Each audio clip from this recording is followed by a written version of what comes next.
Mwalimu penyu hatikanganwe mabasa enyu.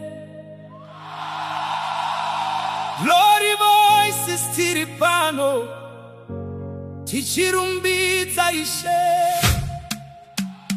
Mwalimu penyu, mupenyu, mupenyu hanoshanda nasi sezva akaita kare. Mwalimu penyu, mupenyu, mupenyu hapana anokunda Ishe wedenga. Mwalimu penyu, mupenyu, mupenyu na na na na na na na na hapana anokunda Ishe wedenga. Takaona maoko enyu achiporesa matambudziko edu makuru akapera. Mumvura nemumoto makatitungamirira hapana zuva mandisiya Ishe.